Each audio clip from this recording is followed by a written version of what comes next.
रामायण की एक छोटी सी कथा। रावण के वध के बाद अयोध्यापति श्री राम ने राजपाट संभाल लिया और प्रजा राम राज्य के प्रसन्न थी। एक दिन भगवान महादेव जी की इच्छा श्री राम से मिलने की हुई। पार्वती जी को संग लेकर के महादेव कैलाश पर्वत से अयोध्या नगरी के लिए चल पड़े। भगवान शिव और माता पार्वती को अयोध्या आया देकर के श्री सीताराम जी बहुत ही खुश हुए। माता जानकी जी ने उनका उचित आदर सत्कार किया और स्वयं भोजन बनाने के लिए रसोई में चली गई। भगवान शिव ने श्री राम से पूछा, हनुमान जी दिखाई नहीं पड़ रहे हैं, कहाँ है? श्री राम बोले, वह बगीचे में होंगे। शिव जी ने श्री राम जी से बगीचे में जाने की अनुमति मांगी और पार्वती जी के साथ बगीचे में आ गए। बगीचे की खूबसूरती देखकर के उनका मन मोहित हो गया। आम के एक घने वृक्ष के नीचे हनुमान जी दिन दुनिया से बेखबर गहरी नींद में सोए थे और एक लय में खराटे से राम नाम की ध्वनि उठ रही थी। चकित होकर शिव जी और माता पार्वती एक दूसरे की ओर देखने लगे। माता पार्वती मुस्कुरा उठी और वृक्ष की डालियों की ओर इशारा किया। राम नाम सुनकर के पेड़ की डालियां भी झूम रही थी। उनके बीच से ही राम नाम उच्चारित हो रही थी। शिव जी इस राम नाम की धुन में मग्न होकर के खुद भी राम राम कह करके नाचने लगे। माता पार्वती जी ने भी अपने पति का अनुसरण किया। भक्ति में भरकर उनके पांव भी थिरकने लगे। शिव जी और पार्वती जी के नृत्य से ऐसी झनकार उठी कि स्वर्ग लोक के देवतागण भी आकर्षित होकर के बगीचे में आ गए और राम नाम की धुन में सभी मस्त हो गए। माता जानकी जी भोजन तैयार करके प्रतीक्षा कर रही थी, परंतु संध्या घिरने तक भी अतिथि नहीं पधारे। तब अपने देवर लक्ष्मण जी को बगीचे में भेजा। लक्ष्मण जी ने तो अवतार ही लिया था श्री राम की सेवा के लिए, अतः बगीचे में आकर के जब उन्होंने धरती पर स्वर्ग का नज़ारा देखा तो खुद भी राम नाम की धुन में झूम उठे। महल में माता जानकी परेशान हो रही थी कि अभी तक भोजन ग्रहण करने कोई भी क्यों नहीं आया। उन्होंने श्री राम जी से कहा, भोजन ठंडा हो रहा है, चलिए हम ही जाकर के बगीचे में से सभी को बुला लाएं। जब सीता राम जी बगीचे में गए तो वहां राम नाम की धूम मची हुई थी। हनुमान जी गहरी नींद में सोए हुए थे और उनके खराटों से अभी तक राम नाम निकल रहा था। श्री सिया राम भाव विभल हो उठे। श्री राम जी ने हनुमान जी को नींद से जगाया और प्रेम से उनकी तरफ निहारने लगे। प्रभु का आया देकर के हनुमान जी शीघ्रता से उठ खड़े हुए। नित्य का माहौल भंग हो गया। शिव जी खुले कंठ से हनुमान जी की राम भक्ति की सराहना करने लगे। हनुमान जी सकुचाए लेकिन मन ही मन खुश हो रहे थे। श्री सिया राम जी ने भोजन करने का आग्रह भगवान शिव से किया। सभी लोग महल में भोजन करने के लिए चल पड़े। माता जानकी भोजन परोसने लगी। हनुमान जी को भी श्री राम जी ने पंक्ति में बैठने का आदेश दिया।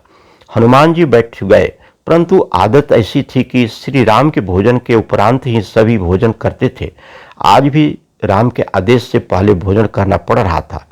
माता जानकी हनुमान जी को भोजन परोसती जा रही थी, पर हनुमान का पेट ही नहीं भर रहा था। कुछ समय तो उन्हें भोजन परोसती रही, फिर समझ गई इस तरह से हनुमान जी का पेट नहीं भरने वाला है। उन्होंने तुलसी के एक पत्ते पर राम नाम लिखा और भोजन के साथ हनुमान जी को परोस दिया। तुलसी पत्र खाते ही हनुमान जी को संतुष्टि मिल गई और वह भोजन पूर्ण मान करके उठ गए। भगवान शिव शंकर ने प्रसन्न होकर के हनुमान जी को आशीर्वाद दिया कि आपकी राम भक्ति युगों युगों तक याद की जाएगी और आप संकट मोचन कहलाएंगे।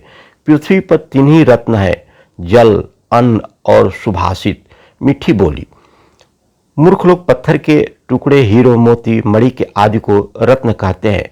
आइए इसे अगले प्रसंग कुबेर का घर से बेहतर समझते हैं। एक साधु विचित्र स्वभाव का था। वह बोलता कम था, उसके बोलने का ढंग भी अजीब था। उनकी मांग सुनकर के सब लोग हंसते थे। कोई चिढ़ जाता था तो कोई उसकी मांग सुनी अनसुनी कर देता था, अपने काम में जुट जाता था। साधु प्रत्येक घर के सामने खड़ा होकर के पुकारता, माई अंजलि भर मोती देना, ईश्वर तुम्हारा कल्याण करेगा, भला करेगा।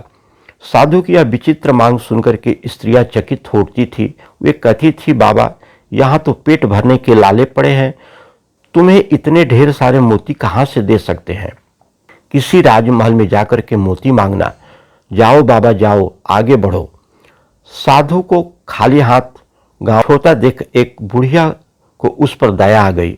बुढ़िया ने साधु को पास बुलाया। उसकी हथेली पर एक नन्हा सा मोती रख करके वह बोली, साधु महाराज, मेरे पास अंजलि भर मोती तो नहीं है, नाक की नथनी टूटी तो यह एक मोती मिला है, मैंने इसे संभाल करके रखा था, यह मोती ले लो।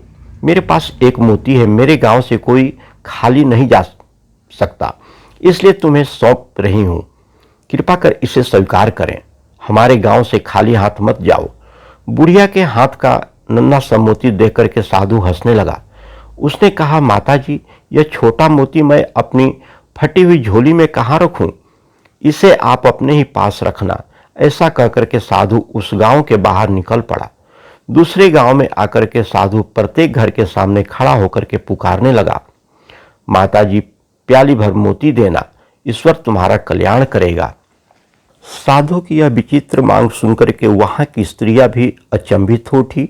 वहां भी साधु को प्याली भर मोती नहीं मिले। अंत में निराशा होकर के वह वहां से भी खाली हाथ जाने लगा।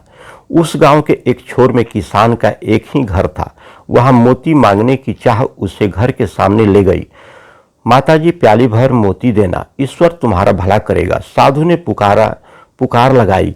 किसान सहसा बाहर आया। उसने साधु के लिए उसारे में चादर बिछाई और साधु से विनती की कि साधु महाराज पधारिए, विराजमान होइए। किसान ने साधु को प्रणाम किया और मुड़कर के पत्नी को आवाज दी, लक्ष्मी, बाहर साधु जी आए हैं, इनके दर्शन कर।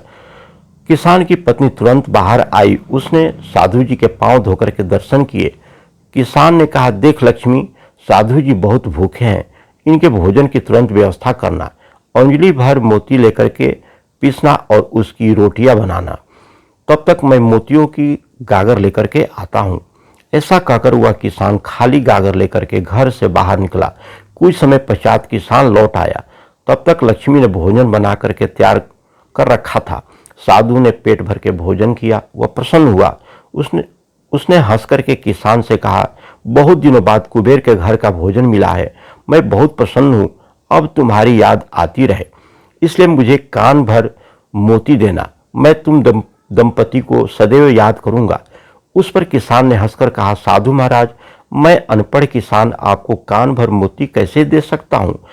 आप ज्ञान संपन्न है, इस कारण हम दोनों आपसे कान भर मोतियों की अपेक्षा रखते हैं। साधु ने आंखें बंद कर कहा, नहीं किसान राजा, तुम अनपढ़ नहीं हो, तुम तो विद्वान हो, इस कारण तुम मेरी इच्छा पूरी करने में सफल रहे। मेरी विचित्र मांग पूरी होने तक मैं हमेशा भूखा प्यासा हूं। जब तुम जैसा कोई कुबेर भंडारी मिल जाता है तो मैं पेट भर के भोजन कर लेता हूं। साधु ने किसान की ओर देखा और कहा, जो फसल के दाने, पानी की बूंद और उपदेश के शब्दों को मोती समझता है, वही मेरी दृष्टि में सच्चा कुबेर का घर है। मैं वहां पेट भर करके भोजन करता हूं, फिर वह भोजन दाल रोटी हो या चटनी रोटी, प्रसन्नता का नमक उसमें स्वाद भर देता है। जहां अतिथि का वास है वहां मुझे भोजन अवश्य मिल जाता है। अच्छा, अब मुझे चलने की अनुमति दे, ईश्वर तुम्हारा कल्याण करे। किसान दंपति को आशीर्वाद देकर के साधु महाराज आगे चले गए।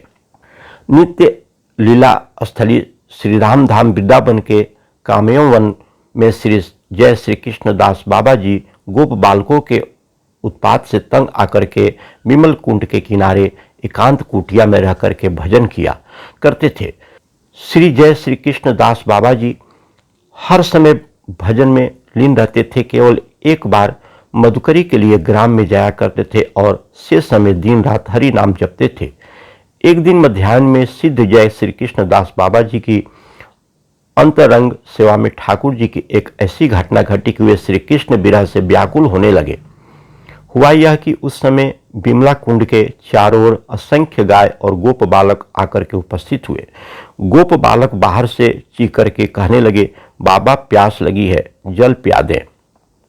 जय श्री कृष्ण दास बाबा तो पहले से ही गोप बालकों से उत्पात से परेशान थे, इसलिए बाबा चुपचाप अपनी कुटिया में बैठे रहे। पर ठाकुर जी कहाँ मानने वाले थे, अपने गोप सखाओं के साथ तरह तरह के उत्पात करने लगे।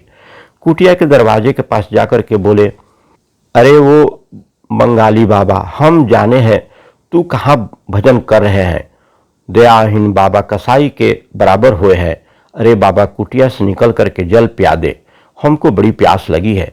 अब गोप बालक बाबा को परेशान करने लगे। जय श्री कृष्णदास बाबा बालकों के उत्पात से क्रुद्ध होकर के लकड़ी हाथ में लेकर के कुटिया से बाहर निकल पड़े। जय श्री कृष्णदास बाबा जैसे ही कुटिया से बाहर आए तो देखा कि कुटिया के चारों तरफ असंख्य गाय और गोप बालक हैं। सभी गोप बालक एक से बढ़कर एक सुंदर, एक से बढ़कर एक अद्भुत और मनमोहक श्रृंगार किए हुए हैं। उन गोप बालकों को देख करके जय श्री कृष्णदास बाबा जी का क्रोध ठंडा पड़ गया। जय श्री कृष्णदास बाबा ने गोप बालकों से पूछा, लाला तुम सभी कौन गांव से आए हो? सभी बालकों ने एक साथ जवाब दिया, नंदगांव। बाबा ने एक बालक को पास बुला करके प्रेम से पूछा, तेरा नाम क्या है? बालक ने कहा, मेरा नाम कन्हैया है। और एक और बालक से बाबा ने पूछा, लाला तेरा नाम क्या है? बालक ने कहा, बलदाऊ, मेरा नाम बलदाऊ है। तब गोप बालक कन्हैया ने कहा, देख बाबा जी पहले पियाए दे, पाछे बात करियो। बाबा ने स्नेह परवेश होकर के गोप बालकों को जल पिला दिया।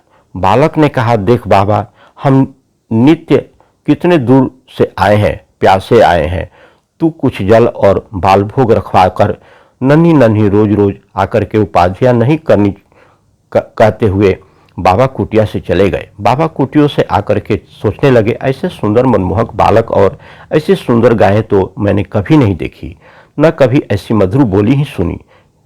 यह इस जगत के था किसी और जगत के। यह सब सोचते हुए जय श्री कृष्णदास बाबा जी उन गोप बालकों को एक बार फिर देखने को जैसे ही कुटिया से बाहर निकले, वहां न गाय थी और न ही कोई गोप बालक। दूर दूर तक गायों तक बालकों का कोई चिन्ह नहीं थे। जय श्री कृष्णदास बाबा दुखी और अतृप्त हो अपने दुर्भाग्य और कोप बालकों के प्रति अपने अंतिम वाक्य रोज रोज आकर के उपाधि नहीं करना, उत्पात मत करना की बात सोचते सोचते अभिष्ट हो गए। बाबा रात भर प्रिया प्रियतम की याद से अश्रु विसर्जन करते हुए रहे। उसी समय भगवान श्री कृष्ण बाबा के सामने उपस्थित हो गए। उन्हें संतावना देते हुए बोले, बाबा दुख मत कर, कल मैं तेरे पास आऊंगा। तब श्री कृष्ण जय श्री कृष्ण दास बाबा जी का आवेश भंग हुआ और उन्होंने धौर धारण किया। दूसरे दिन एक वृद्धा वज्र माई जय श्री कृष्ण दास बाबा की कुटिया में गोपाल की एक मूर्ति लेकर के आई और बाबा से बोली, बाबा मोपे अब गोपाल की सेवा नाय होए, बाबा आज से तू मेरे गोपाल की सेवा किया कर। जय श्री कृष्ण दास बाबा ने कहा, माई मैं कैसे इनकी सेवा करूंगा, रोज सेवा की सामग्री और भोग कहाँ से लाऊंगा? बाबा तू बस सेवा किया करना, सेवा की सामग्री मैं रोज आकर के दे जाऊंगी। गोपाल को बाबा को देख करके ऐसा कहते हुए वृद्धा माई चली गई। गोपाल जी की रूप माधुरी देख बाबा मुग्ध हो गए।